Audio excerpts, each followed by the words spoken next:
এমনটাই অভিযোগ তুলে মালদার চাঁচল থানার বলরামপুর গ্রামে বিক্ষোভ দেখালেন আটক পরিযায়ী শ্রমিকের পরিবারবর্গ।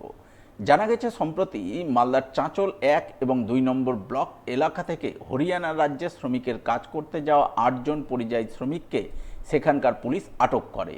যদিও আটকের কারণ সম্পর্কে পরিবারবর্গ এখনও কিছুই জানতে পারেননি। স্বভাবতই দুশ্চিন্তায় রয়েছে পরিবার। তাই দুশ্চিন্তায় থাকা পরিবারের সদস্যরা এদিন চাঁচলের বলরামপুর গ্রামে বিক্ষোভ দেখান। দিল্লি সরকারের কাছে জবাব চাই, জবাব দাও, জবাব চাই, জবাব দাও। পরিযায়ী শ্রমিকের উপর অত্যাচার করা হচ্ছে কেন? দিল্লির পুলিশ, তুমি জবাব চাই, জবাব দাও, জবাব চাই, জবাব দাও। বিক্ষোভকারীদের অভিযোগ, বাংলা ভাষা বলার অপরাধে মালদার চাঁচল থানা এলাকার 8 জন পরিযায়ী শ্রমিককে হরিয়ানা পুলিশ আটক করে হেনস্থা করছে।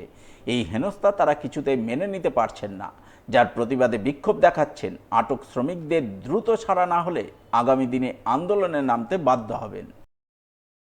অভিযোগ, আমার কাকুকে রবিবারের দিন আমার কাকু রুমে বসেছিল। তারপরে পুলিশের গাড়ি এসে রুমে ঢুকে গেছে, ঢুকে বলছে আমার কাকুকে চলো তোমাকে যেতে হবে এখান থেকে। তো বলছে, আমার কাকু বলছে আধার কার্ড দেখাও আগে। আমার কাকু বলছে আধার কার্ডটা দেখালো, দেখার পরে বলছে যে তুমি গাড়িতে উঠো। গাড়ি থেকে পুলিশ ধরে নিয়ে চলে গেল। আবার বলছে যে যা দেখার ওখানেই দেখবো, থানায় দেখবো, এখানে না, আধা ঘন্টার মধ্যে ওখানে ছেড়ে দেবো। ছেড়ে দেওয়ার পরে চলে গেল। তারপরে আমার কাকিমা, আমার কাকুর ছেলে মেয়ে সবাই রুমে আর কি কান্নাকাটি করছে যে কি জন্য ধরে নিয়ে গেল, কি অপরাধ, কিছু অপরাধ তো খুঁজে পাচ্ছি না, কি জন্য নিয়ে গেল।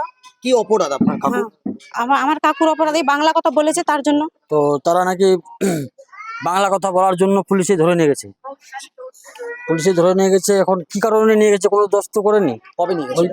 তো রবিবারের দিন 20 তারিখ। কি অপরাধ তাদের? অপরাধ হচ্ছে যে বাংলা কথা, এটাই হচ্ছে সব থেকে মারাত্মক অপরাধ, বাংলা কথা বলাটা। যে রাজ্যগুলোতে কাজ করতে গেছে পরিযায়ী শ্রমিক, পুলিশ অত্যাচার করছে, তার জন্য আমরা আজকে বিক্ষোভ। আজকে আমাদের চাঁচল 1-2 মিলে 8 জন পুলিশি আটকে আছে।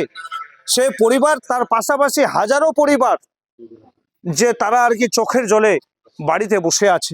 ওখানে পুলিশে যে অত্যাচার, একটাই কারণ, বাংলার পর অত্যাচার, পরিযায়ী শ্রমিকের পর অত্যাচার, বাংলা ভাষীদের পর অত্যাচার। এটা আমরা মানব না। এটা আপনাদের মধ্য দিয়ে জানাতে চাই। আমাদের অতি সত্বর যেন ওদেরকে ছাড়া হোক, আর না হলে পরে আমরা আগামী দিনে বৃহত্তর আন্দোলন